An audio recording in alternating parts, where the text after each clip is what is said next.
उत्तर प्रदेश में क्राइम के खिलाफ योगी सरकार का ताबड़तोड़ एक्शन जारी है, तो इस एक्शन के साथ समाजवादी पार्टी की मुश्किलें भी लगातार बढ़ती जा रही हैं। यूपी की कुशीनगर पुलिस ने नकली नोट चलाने वाले एक बड़े गैंग पर शिकंजा कसा, तो इसके मास्टरमाइंड के रूप में रफीक खान नाम का व्यक्ति सामने आया। रफीक खान समाजवादी पार्टी की लोहिया वाहिनी का राष्ट्रीय सचिव बताया जा रहा है। यह मामला सामने आते ही समाजवादी पार्टी सवालों में घिर गई और आखिर हर तरह के अपराध में समाजवादी पार्टी के नेताओं का नाम क्यों लगातार सामने आ रहा है। लेकिन इसी बीच एनकाउंटर पर भी जमकर पॉलिटिक्स हो रही है, बवाल मचा हुआ है। यूपी में अनुज प्रताप सिंह के एनकाउंटर के बाद महाराष्ट्र के बदलापुर में 2 नाबालिग लड़कियों से यौन उत्पीड़न का आरोपी अक्षय शिंदे पुलिस की जवाबी फायरिंग में मारा गया, जिस पर कांग्रेस से लेकर शरदराव पवार तक कई सवाल उठा रहे हैं। तो आज इन्हीं तमाम मुद्दों पर होगी देश की सबसे बड़ी पॉलिटिकल बहस, सियासत का बदलापुर।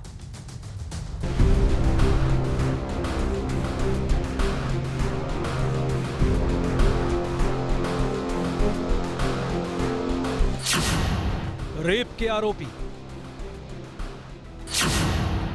मारपीट और अपहरण के आरोपी,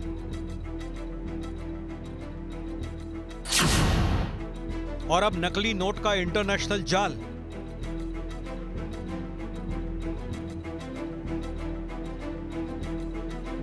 आखिर हर तरह के अपराध का सपा कनेक्शन क्यों निकल जाता है? यूपी के कुशीनगर में नकली नोट चलाने वाले गैंग का पर्दाफाश हुआ। इस केस में पुलिस ने समाजवादी पार्टी की लोहिया वाहिनी के राष्ट्रीय सचिव रफीक खान समेत 10 लोगों को गिरफ्तार किया है। हर मामले में सपा नेता क्यों आ रहे हैं? अयोध्या में रेप कांड में सपा नेता, कन्नौज में रेप कांड में सपा नेता, मऊ के रेप कांड में सपा नेता, अब नकली नोट वाले में भी सपा नेता। हर काम सपा नेता करते हैं। उधर यूपी से महाराष्ट्र तक एनकाउंटर पर सियासत भारी है। सुल्तानपुर मामले में पुलिस ने एक और आरोपी अनुज प्रताप सिंह को एनकाउंटर में ढेर कर दिया है, तो दूसरी ओर महाराष्ट्र के बदलापुर रेप कांड के आरोपी अक्षय शिंदे को पुलिस ने एनकाउंटर में मार गिराया।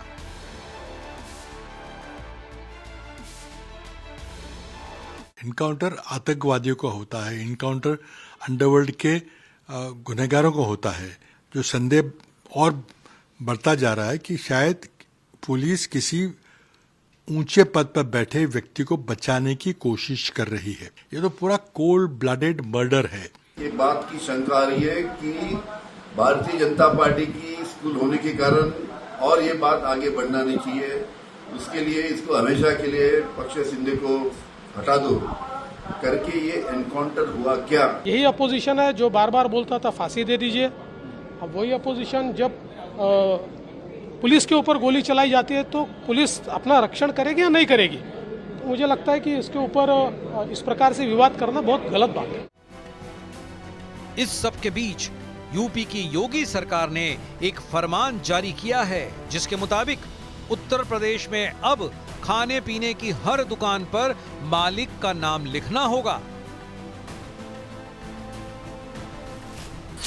तो आज इन तमाम मुद्दों पर होगी देश की सबसे बड़ी बहस, सियासत का बदलापुर। और अब वक्त है आर पार के सुप्रसिद्ध विश्लेषण का। क्राइम एक्शन में सपा कनेक्शन का विश्लेषण। नकली नोट, 5 लाख के नकली नोट के साथ सपा नेता रफीक खान समेत 10 आरोपी गिरफ्तार हुए। समाजवादी पार्टी के लोहिया वाहिनी का राष्ट्रीय सचिव है रफीक खान। अब अपहरण की बात कर लेते हैं। नकली नोट की बात हुई। अपहरण में अयोध्या से एसपी सांसद अवधेश प्रसाद पासी के बेटे अजीत प्रसाद पासी पर अपहरण, बंधक बनाने और मारपीट का केस दर्ज हुआ है। अयोध्या रेप कांड में नाबालिग से रेप के आरोप में एसपी नेता मोहित खान सलाखों के पीछे चला गया है। कन्नौज रेप कांड में नाबालिग से रेप के आरोप में सपा नेता नवाब सिंह यादव गिरफ्तार हुआ है और इसकी बाकायदा राहुल गांधी और अखिलेश यादव के मंच पे तस्वीरें हैं इंडिया अलायंस के साथ। मैं बढ़ता हूं आगे और सपा का आरोप है कि इसकी बीजेपी के साथ भी तस्वीरें हैं। आत्महत्या के लिए उकसाना, नाबालिग नौकरानी को आत्महत्या के लिए उकसाने के आरोप में सपा विधायक जाहिद बेग अरेस्ट कर लिए गए हैं। अब मैं बढ़ता हूं बड़े सवाल की तरफ और आज का बड़ा सवाल यह है, क्राइम में बार बार सपा नेताओं का नाम सहयोग है या फिर सियासी प्रयोग? यह एक बड़ा सवाल है। इसी सवाल के साथ मैं इस चर्चा का का आगाज करता हूं, शुरुआत करता हूं। शहजाद पूनावाला मेरे साथ भारतीय जनता पार्टी के हैं, मेरे साथ शांतनु गुप्ता है जो कि जाने माने लेखक है, कॉलमिस्ट है। मेरे साथ इस चर्चा में सुनील यादव जुड़ रहे हैं, समाजवादी पार्टी के नेता हैं, प्रवक्ता हैं। मेरे साथ आनंद दुबे हैं, शिवसेना उद्धव ठाकरे गुट के। मेरे साथ वारिस पठान जी हैं, नेता हैं AIMIM के। मेरे साथ अरुण राजभर हैं जो कि प्रवक्ता हैं, नेता हैं SBSP के, उनका अभिनंदन है और आप तमाम लोगों का स्वागत है। मैं शुरुआत करता हूं सुनील यादव आपसे। सुनील यादव, एक के बाद एक, पहले रेप कांड, फिर अपहरण और अब नकली नोट। बार बार सपा और नेताओं का कनेक्शन क्यों निकल के आता है? क्या आपको लगता नहीं है कि इससे आपको पॉलिटिकली डेंट होता है, नुकसान होता है? अमीश भाई, जब से उत्तर प्रदेश में भारतीय जनता पार्टी 2024 का चुनाव हारी है जी, उसके बाद से जब योगी जी को लगा कि दिल्ली वाले उनके आका या दिल्ली वाले जो उनके मुखिया हैं, नंबर 1 नंबर 2, अब कोई न कोई रास्ता खोज रहे हैं कि उनकी विदाई समारोह कर दिया जाए, तब योगी जी ने अपने अधिकारियों को यह सख्त निर्देश दिया है, घटना कोई भी हो, समाजवादी पार्टी के नेताओं को, कार्यकर्ताओं को, किसी न किसी एक को हर घटना में आपको रखना है, क्योंकि वो झूठी FIR लिख करके जेल भेज रहे हैं और मकसद केवल एक ही है, मकसद वर्कर को जेल भेजना नहीं, समाजवादी पार्टी को, माननीय अखिलेश यादव जी को बदनाम करना है। एक सवाल मेरा, ये क्या आपको लगता है, से ले रहे हैं, क्या आपको लगता है ये नकली नोट नहीं पकड़े गए हैं और रफी खान गुनाहगार नहीं है, ऐसा आपको लगता है? क्या आपको लगता है कि क्योंकि नवाब सिंह यादव के केस में तो DNA सैंपल तक मैच हो गए हैं, उस केस में वो रेपिस्ट नहीं है? देखिए अमीश भाई, नकली नोट छप रहे थे, कारतूस थे, हथियार थे, तो पुलिस क्या कर रही थी? कितने दिनों से कारोबार चल रहा था। आप किसी को पकड़ेंगे, हमने कहा ना कि हर जिले में निर्देश है, घटना कहीं पर भी हो, समाजवादी पार्टी के नेता को किसी न किसी को फंसा के FIR करना है, जेल भेजना, फिर टीवी डिबेट कराना है और पूरे देश में माननीय अखिलेश यादव जी की और समाजवादी पार्टी की सवाल उठाते हैं। आपने बोला मंगेश यादव के एनकाउंटर पर आप ही ने सवाल उठाए। अभी कुछ देर पहले संजय निरुपम ने ट्वीट करा, उन्होंने बोला कि एनकाउंटर तो पिछले जुलाई के महीने से अब तक तमिलनाडु में भी 3 हो चुके हैं, लेकिन सिर्फ विरोधियों को महाराष्ट्र और उत्तर प्रदेश में एनकाउंटर दिखता है, बाकी प्रदेशों में एनकाउंटर ही नहीं दिखता। मैंने पूरी रिपोर्ट कार्ड चलाई कि कितने एनकाउंटर कब हुए। क्या आपको लगता नहीं है कि कहीं ना कहीं सवालों के घेरे में आपकी पार्टी है? और ये this is a very serious question. नकली नोट में आपका नेता शामिल है, अगर वो किसी भी तरीके से है, और वो भी लोहिया वाहिनी के, समाजवादी पार्टी की जो लोहिया वाहिनी है उसके राष्ट्रीय सचिव हैं, एक और व्यक्ति गिरफ्तार हुए हैं, वो कल्चरल विंग में है पार्टी की। देखिए अमीश भाई, एक तो आपने मंगेश यादव की हत्या की बात की, अनुज सिंह के फर्जी इनकाउंटर की बात की, तो हम लोगों ने मंगेश यादव का भी मामला उठाया था, और जब अनुज सिंह की फर्जी इनकाउंटर पुलिस ने किया, योगी सरकार के इशारे पर किया, तब भी हम लोगों ने आवाज उठाई। एक और जो बात आप कह रहे हैं, मैं कह रहा हूं कि अगर सरकार हो ना, आप जिसको चाहो उसको निर्दोष फंसा दो। तो रफी खान निर्दोष है, नवाब सिंह यादव निर्दोष है, अब देशवासी का बेटा निर्दोष है, ये सारे निर्दोष हैं, निर्दोषों को फंसा रहे हैं जी आप। और आज का मेरा प्रश्न भी यही है, क्या ये सहयोग है या फिर बीजेपी का सियासी प्रयोग? Okay, let's Shehzad Poonawalla answer. Okay, एक बड़ा इल्जाम लगाया आपकी पार्टी पर, जब से आप उत्तर प्रदेश आ रहे हैं आप टारगेट कर रहे हैं अखिलेश यादव को, सपा नेताओं को। वैसे गुंडों को निर्दोष कहने की जो प्रथा है समाजवादी में पुरानी है। इन्होंने तो कहा था मुस्लिम आतंकियों, समाजवादी पार्टी के लोग मुस्लिम आतंकियों को भी छोड़ देंगे क्योंकि वो निर्दोष है। इलाहाबाद हाईकोर्ट ने रोक लगाई थी 2012 में। सिमी को भी इन्होंने कहा मासूमों का झुंड है। ये आदरणीय मुलायम सिंह यादव जी का ऑन रिकॉर्ड बयान है। परंतु मैं आज बताना चाहता हूँ कि इनका अलायंस जो था वैसे भ्रष्टाचारी बचाओ तो था, पर उसमें अब A और B जुड़ गया। A फॉर अपराधी बचाओ, B फॉर बलात्कारी बचाओ। तो कुल मिला के अपराधी, बलात्कारी, भ्रष्टाचारी अलायंस, इसका मतलब अब्बा अलायंस बन चुका है। अब्बा अलायंस, मैं फिर से दोहराता हूँ, अपराधी, बलात्कारी, भ्रष्टाचारी अलायंस, अब्बा अलायंस है इनका। और अब्बा अलायंस का मोटो भी लिख कर लाया हूँ मैं कि देना है गुंडों का लगातार साथ, पुलिस के मनोबल पर करो आघात। और ये देखें ना, महाराष्ट्र से लेकर उत्तर प्रदेश तक यही हो रहा है। पुलिस अगर मान लीजिए एनकाउंटर हो जाता है, करती नहीं है, एनकाउंटर हो जाता है, तब पुलिस पर सवाल उठाए जाते हैं। याद है एक बार अखिलेश जी ने जब यूपी एटीएस ने अलकायदा के आतंकियों को गिरफ्तार किया था तो बोला था मुझे यूपी एटीएस पर भरोसा नहीं। विजय वड़त्तीवार ने बोला था हेमंत करकरे की हत्या जो है वो कसाब ने नहीं की है, वो पुलिस, हिंदू पुलिसों ने की है। फिर उसके बाद आज किस प्रकार से एक बलात्कारी, उसने गोली चलाई, उसने चोट की हमारे नीलेश मौर्य साहब पर, उसको क्लीन चिट दे रहे हैं और पुलिस पर सवाल खड़े कर रहे हैं। और मैं केवल देखिए आना चाहता हूं, 10 सेकंड और लेता हूं, माफी चाहता हूं पर 10 सेकंड और। सचिन वजे को उद्धव ठाकरे ने डिफेंड किया था, जिसने इतना बड़ा कांड किया। 60 एनकाउंटर सचिन वजे ने किए, वो ठीक एनकाउंटर थे। ख्वाजा यूनिस का एनकाउंटर करवाया था, 600 से ज्यादा किए थे। प्रदीप शर्मा 312, प्रफुल्ल भोसले 70, विजय सालास्कर 80, रविंद्र आंग्रे 50 से ज्यादा। ये सारे लोग एनकाउंटर करते थे, ये सब सेक्युलर अलायंस एनकाउंटर थे। जब आपके समय पर एनकाउंटर हो तो वो सही, और आज एनकाउंटर गलत हो जाते हैं। दूसरी बात मैं केवल इतना कहना चाहता हूं, मुलायम सिंह यादव जी के जमाने में 499 एनकाउंटर 5 वर्ष में, और योगी जी के 7 वर्ष में 207। योगी जी का तो सांप्रदायिक एनकाउंटर, जाति धर्म देखकर एनकाउंटर, और यहां पर जो है वो सही बिल्कुल। सुनील यादव एनकाउंटर नहीं, पुलिस के मनोबल पर चोट करना है। गुप्ता को लेके आता हूं, शांतनु गुप्ता भी अपनी बात को रखना चाहते हैं। सुनील यादव 40 सेकंड। देखिए अमीश भाई, एक तो ये कहना कि हम पुलिस के स्वाभिमान पर चोट कर रहे हैं, ये गलत है। हम सब लोग पुलिस का सम्मान करते हैं, पुलिस को देख करके सुरक्षा की भावना आती है। लेकिन अगर पुलिस की वर्दी पहन करके कोई हत्यारा हो जाए तो उसको हम हीरो नहीं कहेंगे, उसको हत्यारा ही कहेंगे। एक दूसरी बात इन्होंने कही आतंकवादियों के मुकदमे वापस। अरे भाई आप देखिए, आजाद भारत में कोई ऐसा मुख्यमंत्री है जो मुख्यमंत्री बनने के बाद अपने मुकदमे वापस लिया हो? उसका नाम केवल योगी आदित्यनाथ है। और मुकदमे काहे के? दंगे के, मारपीट के, हत्या के प्रयास के, आतंकवादियों के मुकदमों में और पॉलिटिकल मुकदमों में जमीन आसमान का फर्क है। सुनील यादव जी, इतने अरे भाई ये पॉलिटिकल मुकदमा योगी जी पर, आतंकवादियों के मुकदमे के और पॉलिटिकल मुकदमों में जमीन आसमान का फर्क है। अगर हार्डेंड क्रिमिनल टेररिस्ट के मुकदमे वापस हो रहे हैं, बात कर रहे हैं आप नहीं, आप क्या बात करें? आतंकवादी के मुकदमे वापस करना और पॉलिटिकल मुकदमे वापस होना एक ही बात है क्या? एक सेकंड मैं इसका सुनील यादव पे मुकदमा हो और एक आतंकी पे मुकदमा हो, एक ही बात होगी क्या? योगी जी पर पॉलिटिकल मुकदमे नहीं थे। ओके, जवाब योगी जी पर गोली चलाने के मुकदमे थे, दंगा कराने के मुकदमे थे। 40 सेकंड योगी जी जेल गए थे, 40 सेकंड मांगे थे, मैंने आपको 1.25 मिनट दिया। Okay, 30 second, Shehzad 30 second. कोई भी साजन जी, मैंने आपके बीच में नहीं बोला, आप मेरे बड़े भाई और आप जानते हैं मेरे मन में आपके प्रति कितना आदर भाव है। साजन जी ने बोला कि ये मुकदमे वापस लेने की, कोर्ट मुकदमे वापस लेता है अगर कोर्ट को लगता है कि कुछ है नहीं। योगी जी के किसी भी मामले में कोर्ट की कोई एडवर्स टिप्पणी बताओ। आपने मैनिफेस्टो में लिखा मुस्लिम आतंकियों को छोड़ेंगे, फिर छोड़ना शुरू किया, और फिर इलाहाबाद हाईकोर्ट ने कहा कि आज छोड़ा है तो कल पद्मश्री देंगे, और वो सारे आतंकवादी कन्विक्ट हुए।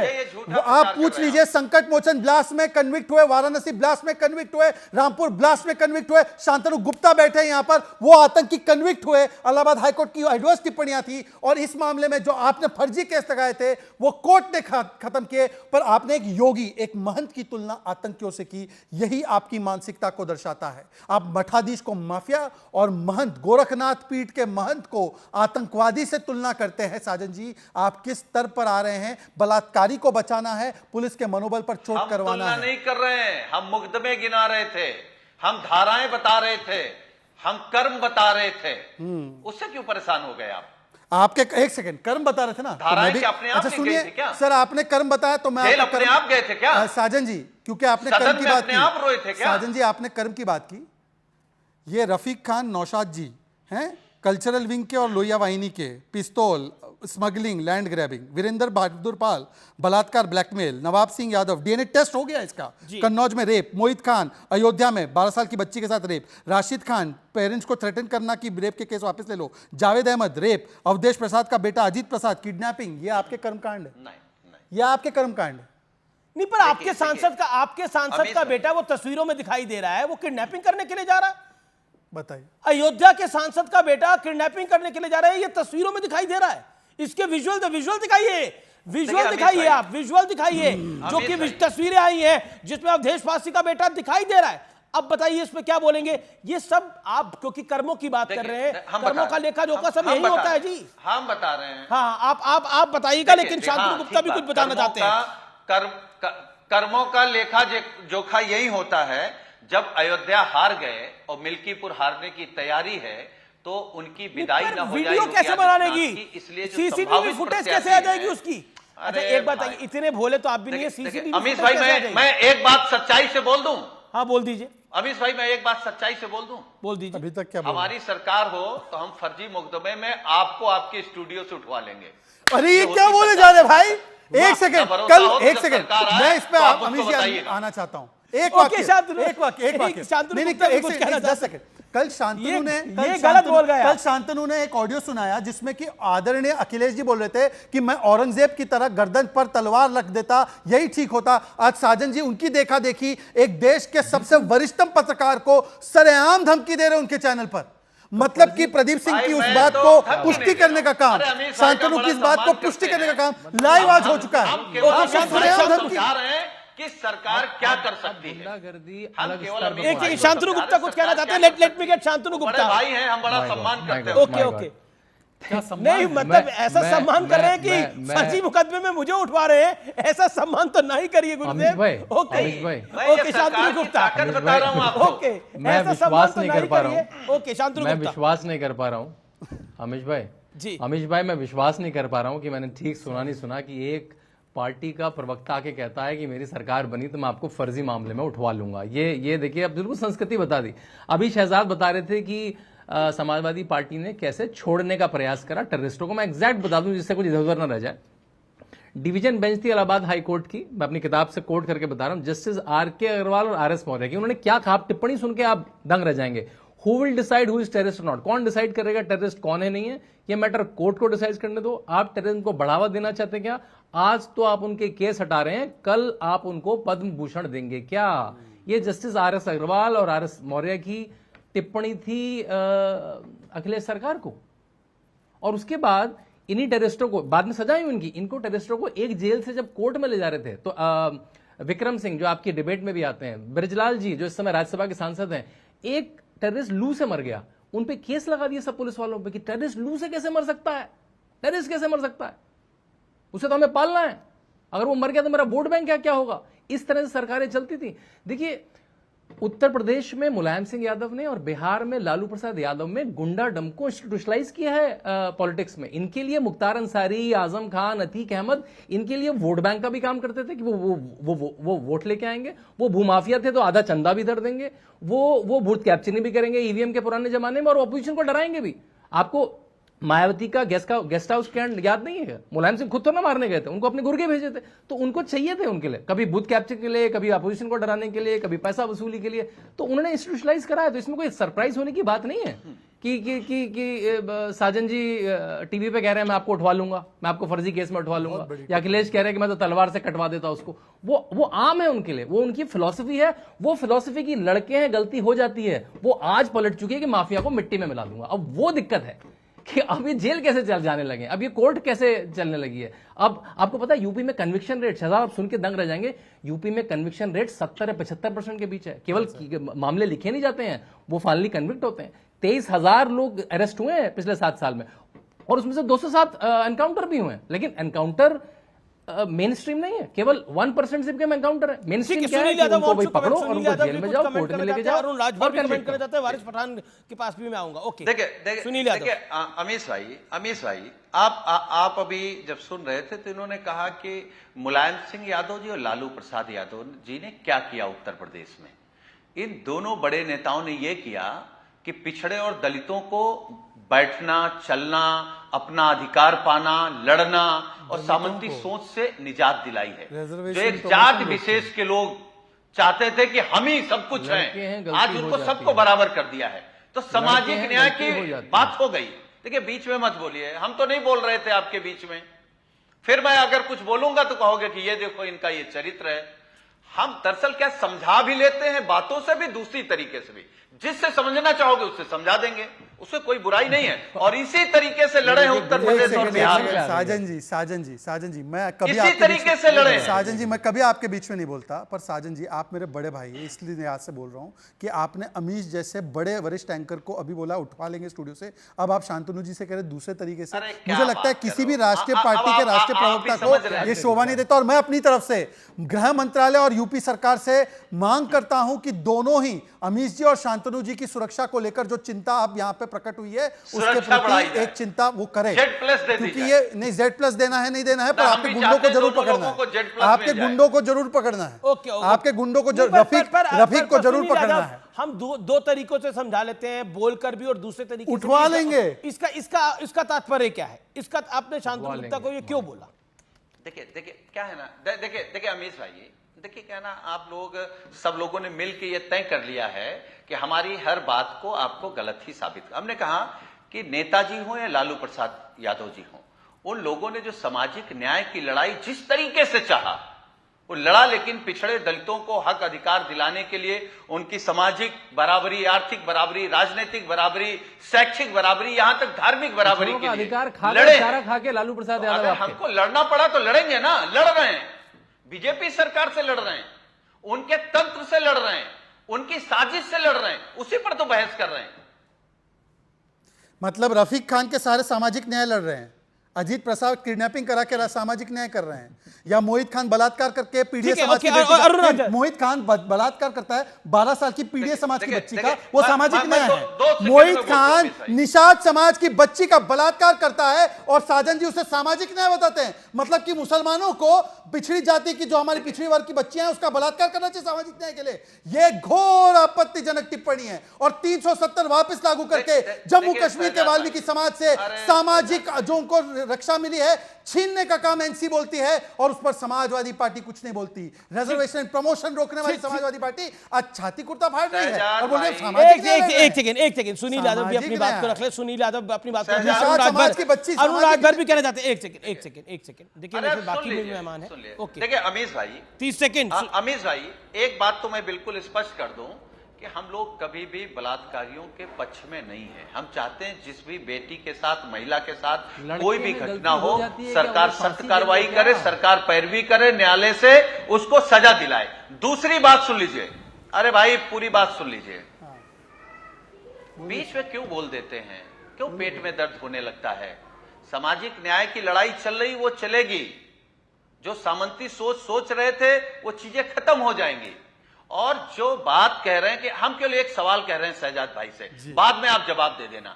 जब पूरे देश में महिलाओं को लेकर, बहन बेटियों को लेकर के पूरे देश में गुस्सा है, तब उत्तर प्रदेश के माननीय मुख्यमंत्री योगी आदित्यनाथ जी चिन्मयानंद के मुकदमे वापस ले ठीक रहे है, हैं। वो ओके। कौन से ओम प्रकाश आंदोलन के राजभर, ओम मुकदमे प्रकाश हैं, राजभर की ये हमको पार्टी बताना के एक सेकेंड, ओम प्रकाश राजभर साहब की पार्टी के नेता, मैं अरुण राजभर का रुख करता हूं। राजभर साहब कहते हैं कि हर मामले में सपा का नेता ही क्यों आ रहे हैं? अयोध्या का रेप कांड हो, कन्नौज का रेप कांड हो, मऊ का रेप कांड हो, नकली नोट का मामला हो, सब के सब सपा है, हर काम सपा नेता करते हैं। अरुण राजभर, देखिए, हमारे पूर्वांचल में कहावत कहा जाता है, हम अमीश जी, हमारे पूर्वांचल में कहावत कहा जाता है कि चोरी भी और उसमें सीनाजोरी भी। और समाजवादी पार्टी वही काम कर रही है कि उनके कार्यकर्ता, उनके नेता बलात्कार में भी पकड़े जा रहे हैं, अपराध में भी पकड़े जा रहे हैं और नकली नोट में भी पकड़े जा रहे हैं। हर एक अपराध की श्रेणी में उन्हीं के नेता पकड़े जा रहे हैं, उसमें भी सीनाजोरी से बतिया रहे हैं कि नहीं नहीं हमारे नेता नहीं है, हमारे नेता तो उसमें शामिल ही नहीं है। अब समाजवादी पार्टी इस बात से बता नहीं पा रही है कि हमारे कार्यकाल में जो 2012 में इनकी सरकार थी, तो इनके भी सरकार में तो इनकाउंटर हो रहे थे, तब तो जाति नहीं बता रहे थे किस जाति का इनकाउंटर हो रहा है। आज वर्तमान की सरकार अगर कानून व्यवस्था बेहतर करने के लिए, उत्तर प्रदेश में सुशासन स्थापित करने के लिए, हर वर्ग को सुरक्षा देने के लिए अगर काम कर रही है, तो समाजवादी पार्टी को उसमें क्या तकलीफ नजर आ रही है? अगर इन्हीं के सरकार में, मैं तो देखता था मुजफ्फरनगर की दंगे जब होते थे तो दंगाइयों को बचाने में लगे रहते थे। क्या हजारीबाग कांड को लोग भूल गए, जब जवाहर बाग में दिन दहाड़े पुलिस को मार दिया जाता था और उसके बाद भी कार्रवाइयां नहीं हो पाती थी? क्या इसको उत्तर प्रदेश की जनता भूल गई है? लेकिन इस बात को समाजवादी पार्टी कतई नहीं भूलना चाहिए कि उत्तर प्रदेश 2017 के बाद से बदल चुका है। उत्तर प्रदेश में एक भी दंगा नहीं हो पा रहा है। समाजवादी पार्टी चाहती है कि उत्तर प्रदेश में दंगा लेकिन हो। आप भी तो आतंकवादी कई बार हमला बदल नहीं हो चुके रहा है। हैं। यही चाहती है कि अरुण उत्तर राजभर जी, प्रदेश आप भी तो कई बार बदल चुके हैं, कभी इधर तो कभी उधर हो चुके हैं। बदलाव तो आप में भी देखने को मिला है। 2017 के बाद में आप भी 2 बार बदल चुके हैं। नहीं, 2017 में कांग्रेस से बदली, 2017 में कांग्रेस से बदली, 2019 में बीएसपी से बदली। आप तो उनसे नहीं पूछे कि आप क्यों बदल रहे हैं। राजनीतिक परिस्थितियां बदलती हैं। नहीं, वही तो मैं कह रहा हूं, ये बदलाव तो आप में भी आया है। आपकी बेटी के साथ बलात्कार करना सामाजिक नहीं, देखिए, मैं पॉलिटिकल बदलाव की बात कर रहा हूं। नहीं, इसको सांसद हो गए तो उनके बेटे अपहरण का अपहरण किसी का नहीं कर सकते। नहीं, बिल्कुल नहीं कर लेकिन सकते। उत्तर मैं प्रदेश सरकार देखिए कोई देखिए भी अब गलत आप करेगा। कोई देखिए भी मैंने गलत आपसे करेगा, मैंने उसके बोला खिलाफ कार्रवाई बदले करेगी। तो आप भी बहुत हैं। आपने बोला 2017 के बाद उत्तर प्रदेश बदल गया है, तो 2017 के बाद आप भी 2 बार बदले। मैंने आपको राजनीतिक आपका देखिए। इतिहास याद दिलाया अमित है। जी देखिए के- मैं अमित जी सबको विषय सबका इस इतिहास बात याद का दिला है। देता हूं। किसी को अच्छा लगता है, किसी को बुरा लगता है, लेकिन ये सच्चाई है। लेकिन कांग्रेस को भी याद दिलाइए ना। ये तो कहते थे ये चोर उच्चकों की पार्टी है, कांग्रेस पार्टी कहते थे चालू पार्टी है, उन्हीं के साथ गलबैया कर लिए। उन्हीं के साथ कौन दोस्ती चालू, कर लिए। कौन चोर कांग्रेस उचक्का? पार्टी जाकर मध्य प्रदेश में चुनाव लड़ रही थी तो कह रही थी कि ये चालू लोग हैं, ये ओबीसी विरोधी लोग हैं, इनके साथ दोस्ती कर लिए। वो विषय नहीं है। विषय यह है कि 2024 के बाद वारिस पठान हार का सुनील बदला यादव, ले मैं रहे आपके हैं। पास तो उसमें सुनील हार का यादव मैं बदला आपके नहीं पास है। आना चाहता हूं, लेकिन मुझे वारिस इनके पठान के पास जाना कार्यकर्ता पड़ेगा। पकड़े जा रहे हैं, वो इंतजार अपराध करें। में। वारिस उन पर पठान, कार्रवाई हो रही है। 2 सेकंड दे देते आप। अच्छा दोस्त, क्योंकि आपको बहुत कुछ बोला गया इसलिए मैं आपको 5 सेकंड दे देता हूं। बोलिए आप, देन वारिस पठान। देखिए अमीश भाई, मैं अभी अरुण राजभर जी को सुन रहा हूं। ये दल बदलू वाले पार्टी है, कितने बार दल बदले हैं, हमारे साथ भी अरे रहे आपने तो हैं दल और बदला हमारे साथ कांग्रेस जो के रहता साथ। है हम हमेशा उसका सम्मान करते 2017 हैं। में दल बदला, अरे सुन लो, 2019 में बीच दल में बोल बदला, रहे हो 2024 में दल बदला। आप 2017 सुन लो। हारे, 2019 हारे, आपके लिए 2022 अच्छा हारे, बोल रहा हूं। 2024 हारे। अरे उसके बाद आपके भी लिए दल अच्छा बदल बोल रहा हूं, रहे हैं। सुन लो। आप 72 दल बदलिए, उठवाना तो अच्छी आपके बात दलदल अरे में भाई, पूरा दलदल हो कैसे जाए। कैसे लोगों वो को आपको अमित नहीं भाई कहा बिठा जा लेते हैं सकता है। टीवी लेकिन डिबेट माननीय में। ओम प्रकाश अरे कैसे नहीं राजभर सर, ये सामाजिक न्याय के इनको लिए, कुछ पहले समाज क्लास की लगाया सेवा करिए, के लिए फिर अगर अपनी कहीं डिबेट में आवाज बुलाया उठाते हैं, करिए। तो दल बदलू हो जाते हैं। देखिए, तो है ये क्या अमित समाजवादी भाई? पार्टी अपने एक चरित्र सेकंड, को बदल ले। एक सेकंड राजभर जी, एक सेकंड। शहजाद पूनावाला कुछ कहना चाहते हैं। आपने बोला एक सेकंड, कैसे कैसे लोगों को बिठा लेते हैं। साजन जी, मैं एक सेकंड शहजाद एक second all audio Shehzad Poonawalla 5 साजन सेकंड। जी, आपने अभी राजभर जी जो कि अति पिछड़े समाज का नेतृत्व करने वाली पार्टी से आते हैं, उनको कैसे कैसे लोग आ जाते हैं डिबेट में, बुला लेते हैं डिबेट में। एक अति पिछड़े समाज से आने वाले, एक सामाजिक लड़ाई के लिए लंबे अरसे तक लड़ने वाले व्यक्ति का आपने पूरे राजभर समाज का अपमान किया है। पूरे राजभर समाज का आज अपमान हुआ है। मैं इस डिबेट पे खड़े होकर अरुण राजभर जी से क्षमा मांगता हूं कि उनके समाज को इस प्रकार की बातें सुननी पड़ रही हमारी डिबेट में। मैं उनके सामने नतमस्तक होता हूं कि उनके समाज को इस प्रकार की बातें सुननी पड़ रही है। ये गते ही नहीं स्वीकार्य है। आज के मॉडर्न भारत में कैसे लोग आ जाते हैं, ये क्या मतलब और है? इसको बीजेपी ने बोला पत्रकार को उठवा देंगे। कैसे कैसे लोग राजभर समाज के लिए अति पिछड़े समाज ठीक है। का अपमान हुआ है। एक सेकंड, ओके अमीश भाई, सुनील अमीश भाई, ये वो राजभर हैं जो हार गए हैं। हमारा राजभर पार्लियामेंट में है। ये लोकसभा में 0 हुए हैं, विधानसभा में 0 हो जाएंगे। और जो शहजाद भाई है ना, 27 के बाद आपकी पार्टी का पता नहीं चलेगा। तो वैसे ही ये सम्मान लिखाई देना तय चाहते है। हैं। लेकिन आपका इनको तात्पर्य क्या है? जनता आपने बोला महंगाई से, ये कैसे कैसे लोग आ जाते हैं डिबेट में, इससे आपका तात्पर्य क्या था? मानते हैं, बाकी किसी को पिछड़ा नहीं मानते हैं। ठीक है, लेकिन मैं वारिस पठान का रुख पिछड़ा करता हूं। हुआ वारिस है, पठान, कैसे वारिस मानते पठान, ही नहीं है। एक सेकंड और audience down. Waris Pathan on screen. Waris Pathan, आज आपकी मैं तस्वीरें देख रहा था, एक बड़ा हजूम लेकर आप चल रहे हैं। आप भी अपनी सियासत कर रहे हैं, आपका भी सियासत का बदलापुर है। यूपी में एनकाउंटर होता है तो सवाल खड़े होते हैं। महाराष्ट्र में अगर रेपिस्ट पुलिस को मारने की कोशिश करता है, उसका एनकाउंटर होता है तो भी सवाल खड़े होते हैं। देखिए अमीश भाई, पहले आपने पूछा मेरी रैली के बारे में, तो बिल्कुल हमने रैली ऐसी निकाली कि महाराष्ट्र में इतिहास रच दिया। आज तक महाराष्ट्र की सड़कों पे इतने लाखों लोग नहीं उतर गए जो हमारे बोलने के ऊपर आए। और ये तमाम मुख्तलिफ सियासत पार्टियों के थे, तंजीमों के थे। ये क्यों आए? ये आए अपने मोहम्मद मुस्तफ़ा सल्लल्लाहु अलैहि वसल्लम की मोहब्बत में आए। ये आए उस रामगिरी के खिलाफ जिसने तमाम सैकड़ों मुसलमानों का देश दुनिया भर के अंदर दिल को आहट पहुंचाई अपने बयान से। ये आए उसको अरेस्ट कराने के लिए, आए सरकार को जगाने के लिए, आए संविधान देने के लिए कि देश कानून संविधान से चलेगा। अगर ये संविधान कानून एक इंसान के लिए, तो वही रामगिरी पे लगेगा। अगर आपको पता है मुफ्ती सलमान अजहरी ने तो किसी के दिल को ठेस नहीं पहुंचा, उसने का अशार पढ़ा, उसको उठा के जेल में डाल दिया गया। तो रामगिरी को क्यों नहीं? उसको तो महाराष्ट्र के मुख्यमंत्री वहां बिठाकर बोलते हैं तेरे को हाथ नहीं लगा सकता है। तो किस तरह देश चलेगा? कानून है, हमने कहा उसको अरेस्ट करिए। तो उसके लिए पूरे के पूरे लाखों लोग पूरे मुंबई की सड़कों पे उतर गए। बिल्कुल मैं था साथ में, हम आगे निकले। और हमारा दूसरा भी मांग था, अभी महाराष्ट्र की आपने बात किया ना, बीजेपी की, आप कब से मैं सुन रहा था बैठ के, कौन वातावरण बिगाड़ रहा है मालूम है? महाराष्ट्र का ये सरकार भाजपा की। लेकिन एनकाउंटर हुआ, अगर बदलापुर के रेप, अगर बदलापुर में जिसने नाबालिग बच्चों के साथ रेप किया उसका एनकाउंटर हुआ, तो माहौल कौन बिगाड़ रहा है? जब जो नाबालिग के साथ बच्चों के रेप करने वाले के साथ खड़ा है, आएंगे। माहौल कौन बिगाड़ रहा है जरा बता रहा हूं। जी 20 मिनट के बाद मेरे को मौका मिला, हाँ, जरा बोलिए, बोलने दो, बोलिए, आराम आपका से वक्त सुनने है। की शक्ति रखो। आप इतने बड़े एंकर हो, समझो अभी समाजवादी वाले ने आपके बारे में क्या बोला, मुझे बड़ा अच्छा नहीं लगा। बोला कि हमारी सरकार आएगी तो अमीश देवगन को ये करेंगे वो करेंगे। सुनो बात, महाराष्ट्र का माहौल कौन बिगाड़ रहा है मालूम है? देश का माहौल कौन? ये भाजपा और ये आरएसएस वाले बिगाड़ रहे हैं। नफरती चिंटुओं को छोड़ दिया है। एक इनका इतना सा प्यादा चिंटू, स्कूल का लड़का दिखता है, पै पै पै करने वाला, आके रास्ते मंच पे खड़े होके बोलता है कि मुसलमानों को मस्जिद में घुस के चुन चुन के मारेंगे। अरे आजा बेटा मस्जिद के अंदर ना, तू आएगा तो टांग पे, जाएगा तो स्ट्रेचर पे ना। हम क्या मस्जिद में क्या चूड़ियां पहन के बैठे हैं क्या? मुसलमान डरता किसी के बाप से नहीं है ना अमीश भाई। मुसलमान कायदे कानून का पालन करता है, संविधान का पालन करता है, इसके लिए खामोशी के साथ बैठ के सुनता है। तो हमारी खामोशी का फायदा उठा रही है बीजेपी वाले लोग। और नफरत क्यों उसको अरेस्ट नहीं करते? उसके ऊपर 6 एफआईआर हो गए, आज तक नितेश राणे अरेस्ट नहीं हुआ, बाहर घूम रहा है पुलिस फिजाओं में। तो हम यहाँ आए हैं निकलने और बताने लोगों को, आप खुद ही कह रहे हो बच्चा है तो बच्चे की बात पर इतना मुसलमान विरोधी सरकार है या संवैधानिक सरकार है। जवाब आनंद दुबे भी कहना चाहते हैं, आनंद दुबे भी कुछ कहना चाहते हैं इसके ऊपर। आनंद संविधान के हिसाब से देखिए, काम करना चाहिए। अब मैंने हमारा ये बोलना वारिस था, भाई की मैंने हमने बात आए लाखों सुनी। की संख्या में वारिस उतर भाई के मैंने आए, आपकी ये बात आपने सुनी। संविधान पूरा मुसलमान एक सेकंड, वारिस पढ़ाना, आपने 2 मिनट बोला, 2-2.5 मिनट बोला। Waris you made your point. Okay Shehzad. अरे 2.5 मिनट में क्या होता है? 5 मिनट बोलने वाला टॉपिक है, 5 मिनट कम से कम। अरे आपके लिए 5 मिनट क्या 5 बार अब दिन में बोल सकते हैं लाउड स्पीकर पे, वो भी आपको तो कभी रोकने की नहीं है। अरे आपको बोलेंगे रुकना ही नहीं इतना, है। देखो हमारे अब मुंह में भी 500 जुबान है। आप चाहेंगे तो एक तरफा आप 24 घंटा भी बोल सकते हैं लाउड स्पीकर पे। ये ऐसे डिबेट नहीं होता ना। डिबेट में 2 साइड के लोग होते हैं, एक साइड का लाउड स्पीकर नहीं बचता है कि मेरा आउट गोइंग तो फ्री है और इनकमिंग में बंद करके रख दूं। अब सुन लीजिए, एक करके all audios down. Shehzad Poonawalla 40 second, Shehzad Poonawalla 40 second. संविधान की दुहाई देने वाले आज का मूवमेंट जो ये लीड कर रहे थे, इम्तियाज जलील भी उसमें थे। इम्तियाज जलील ने एक बार बोला था नुपुर शर्मा को चौराहे से लटका दो, उसको फिर पार्टी का टिकट दिया आपने, कार्रवाई क्या की उस पर? दूसरी बात मैं पूछना चाहता हूं कि आप कह रहे हैं वातावरण बिगड़ गया, क्यों? एक बलात्कारी को एनकाउंटर में वो मर गया तो उससे माहौल बिगड़ गया। और जिस प्रकार से आपके लोग सनातन समाप्त की बात करते हैं, हिंदू टेरर की बात करते हैं, उससे माहौल वो एकदम अच्छा हो रहा है। आखिरी बात आपने कहा छोटा चिंटू है, ऐसा सुन लीजिए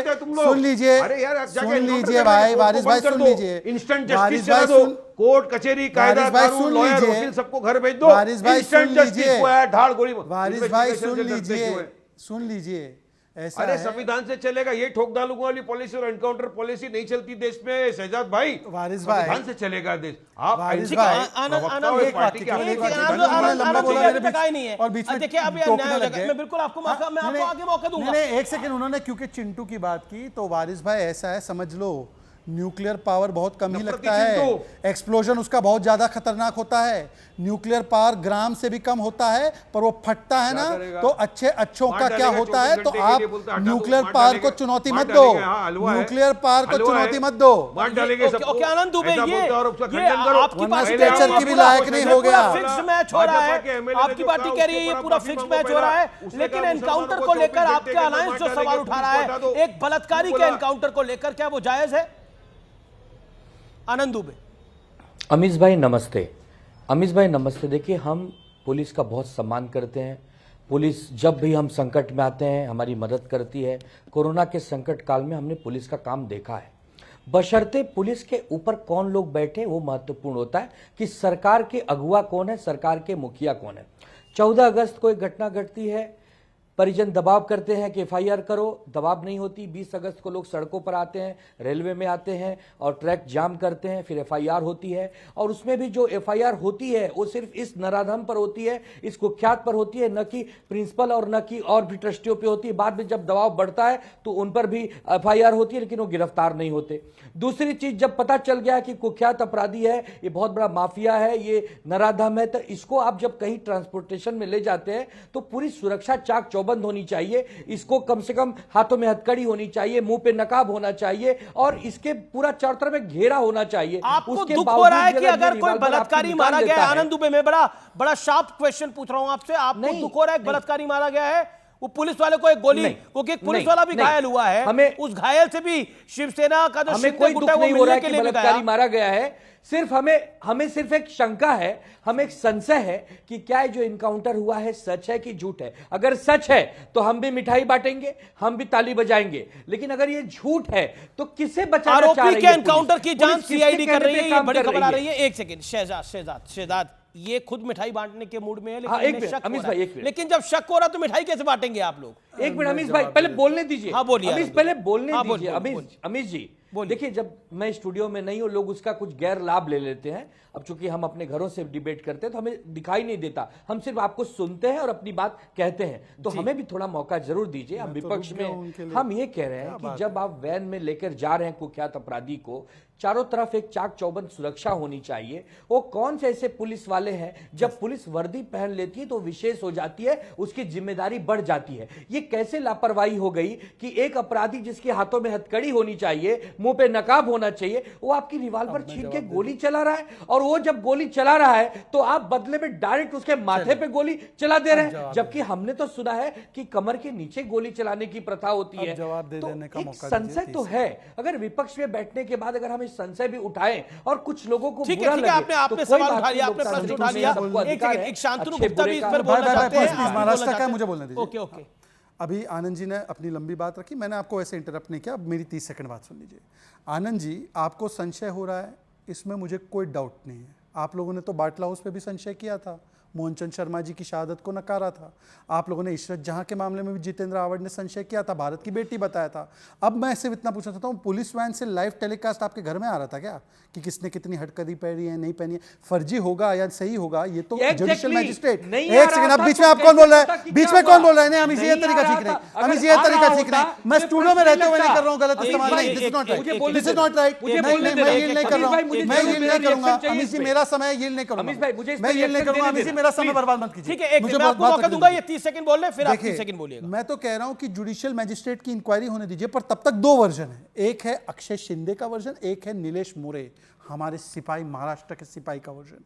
आप किसके वर्जन के साथ खड़े? ठीक है, ओके। एक सेकंड, आखिरी बात। जी। इन्होंने ट्रस्टी की बात की, ट्रस्टी पर जवाब देना बहुत इंपॉर्टेंट है। ट्रस्टी पर मैं आपको बताना चाहता हूं, बहुत बड़ा खुलासा आपके चैनल पर हो रहा है 7:32 पर।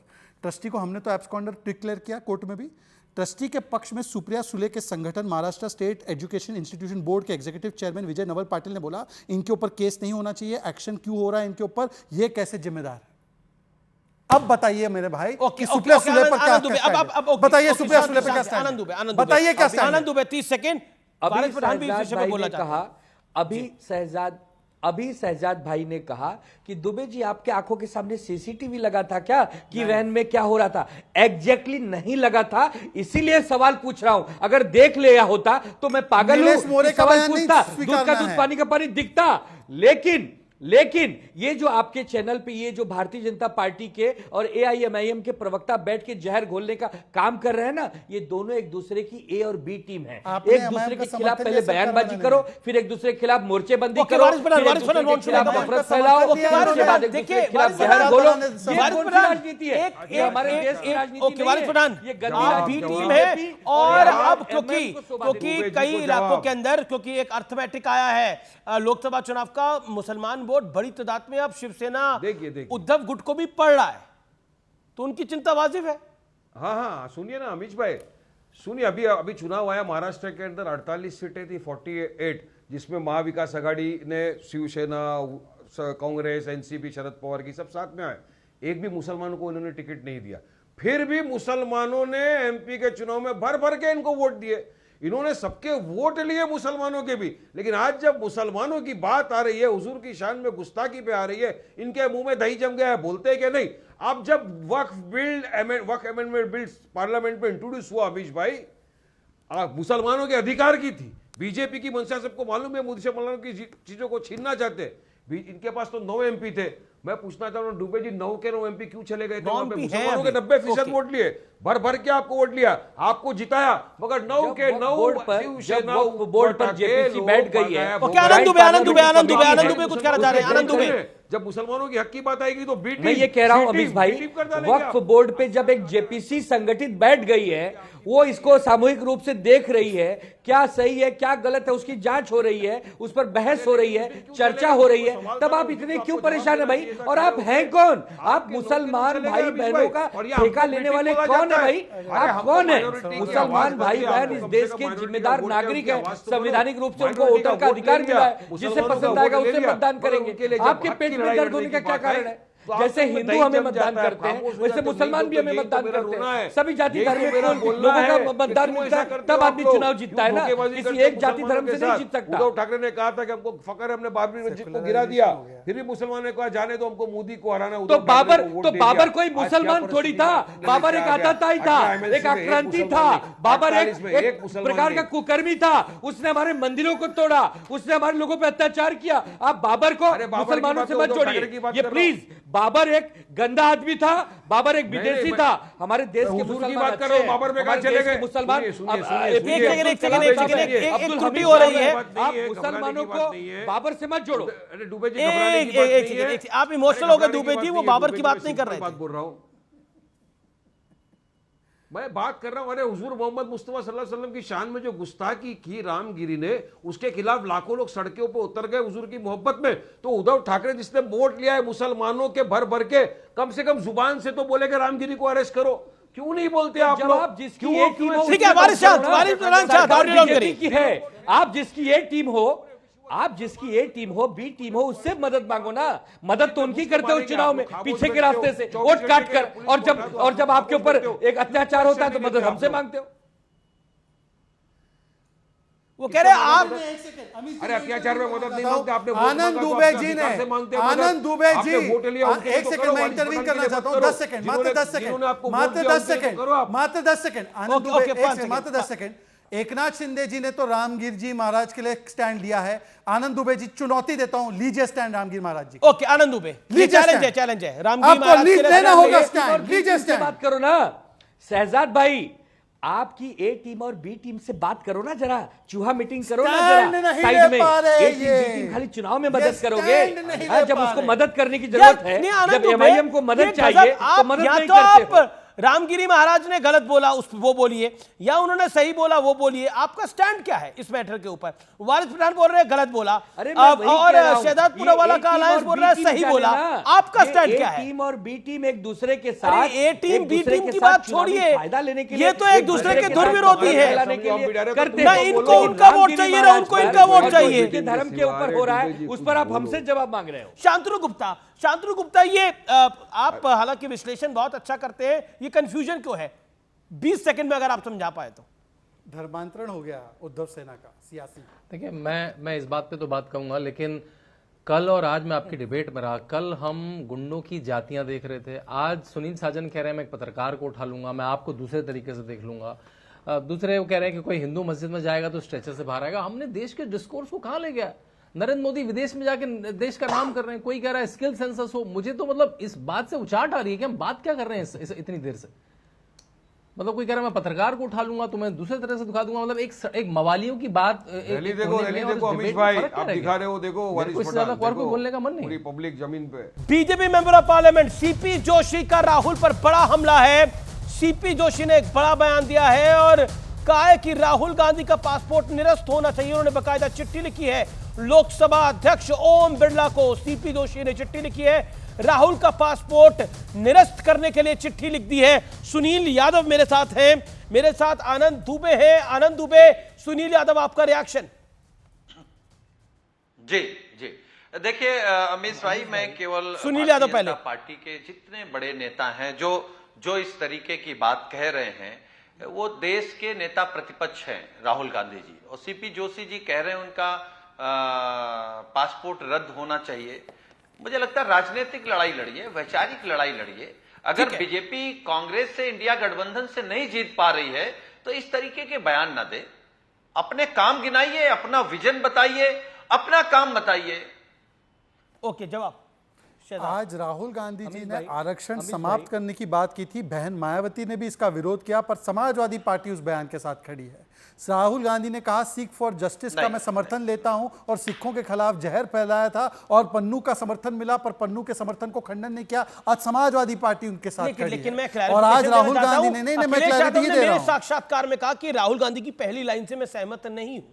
मेरे इंटरव्यू में तो पर आज साजन जी क्यों नहीं दोहरा रहे कि Rahul Gandhi, how dare you कि आरक्षण के बारे में आपने बात की, हाउ डेयर यू कि आप कह सकते हैं कि आरक्षण समाप्त हो। और इसीलिए मैं सुनील यादव, सुनिए जी जी, इलान ओमर जो पाकिस्तान, समय उतना नहीं है। सुनील यादव 20 सेकंड।